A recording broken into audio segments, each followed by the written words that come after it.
Была такая авиакомпания «Сибирь» в начале нулевых, и большинство из вас даже не догадываются, что это за компания сейчас. Все знают авиакомпанию Seven, но о ее далеком прошлом знают далеко не все, и, наверное, это к лучшему. Авиакомпания «Сибирь» в начале нулевых совершила просто гениальный ход, хотя дела находились в полной жопе. Несколько крупных происшествий за короткий срок. Не по вине компании, но кому какая разница? Люди же не разбираются. У них в голове сложилось четко, что Сибирь значит опасно. Пассажиропоток рухнул на 17%. Пиарщики просто разводили руками.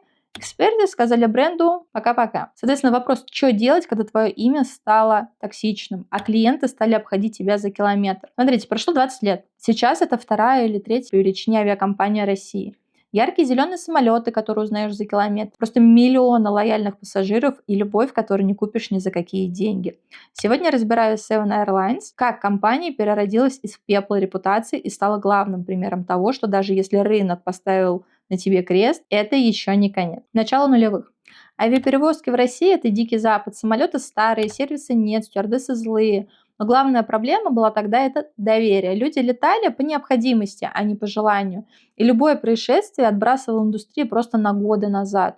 Исследования показывали, пассажиры выбирают перевозчика по двум критериям. Первый – безопасность, второй – пунктуальность. Сибирь не проходила ни по одному. Но не потому, что они стали хуже, а потому, что в головах людей закрепилась жесткая ассоциация. Знаете, что самое страшное в бизнесе? Это когда твое название становится синонимом проблемы. Когда ты говоришь с клиентом «Мы Сибирь», а он вспоминает не красивые полеты, а ужасные новости. И вот тут руководство компании приняло решение, которое в те годы казалось просто безумием. Изменить все. Не штопать дыры, не нанимать пиарщиков, которые будут рассказывать, что все не так плохо, а просто взять и перезапустить бренд с нуля. Самое страшное в бизнесе, когда твое имя становится синонимом проблемы. Как Сибирь решила это? Смотри дальше и подпишись.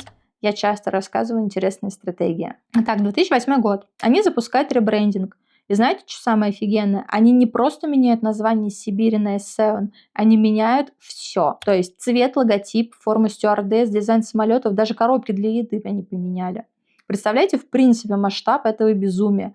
То есть перекрасить весь авиапарк – это не сменить вывеску над магазином, это просто миллионы денег, определенные инженерные решения, потому что красить самолет нельзя просто так. То есть там технологии, сертификации, разрешения. Они выбрали цвет ярко-зеленый. На фоне традиционных белых, голубых и серых бортов это выглядело как какой-то инопланетный корабль. Конкуренты ржали, эксперты крутили у виска. Ну типа, кому нужна эта клоунада? Но они не учли одного. Люди устали бояться. Им хотелось ярких эмоций. Им хотелось, чтобы полет перестал быть испытанием, а стал приключением. Если ты думаешь, что твой бизнес не выдержит таких изменений, посмотри на S7. Иногда риск – это единственный способ выжить. Теперь давайте по существу.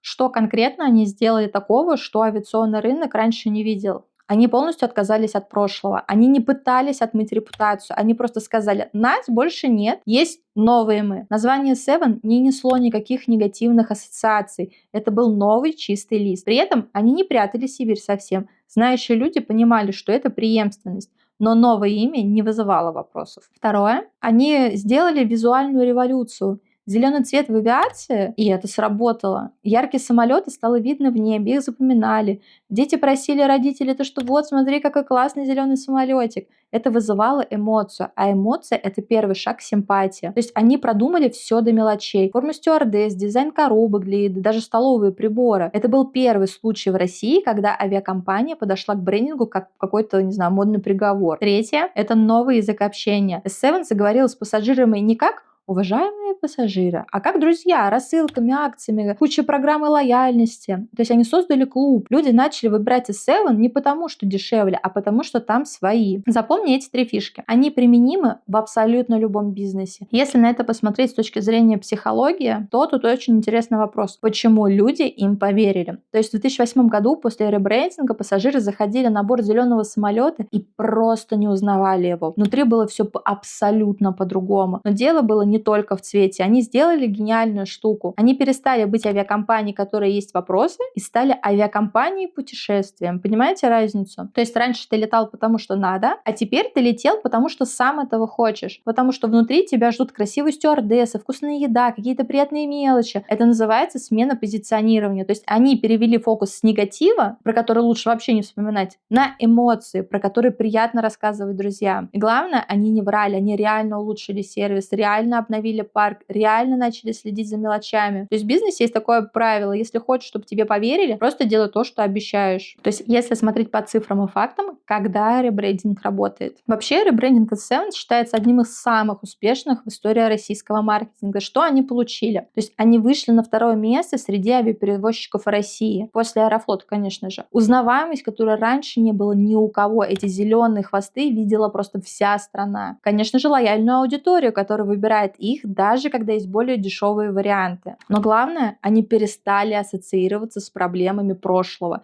Люди, которые родились в нулевых, даже не знают, что когда-то у Сибири были сложные времена. Для них S7 это просто яркий зеленый самолет, на котором классно летать. Ребрендинг S7, второе место в России, узнаваемость на всю страну. Как повторить? Смотри дальше и подпишись, чтобы не потерять.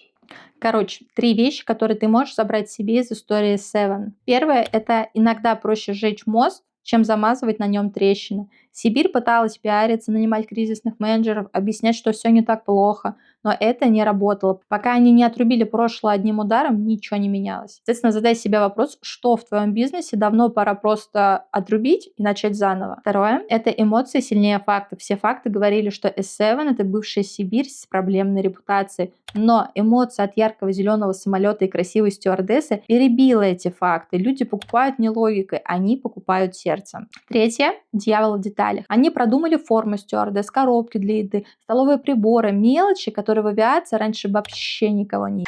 Но именно эти мелочи создают ощущение заботы. S7 не стала великой, потому что у них были лучшие самолеты или самые низкие цены.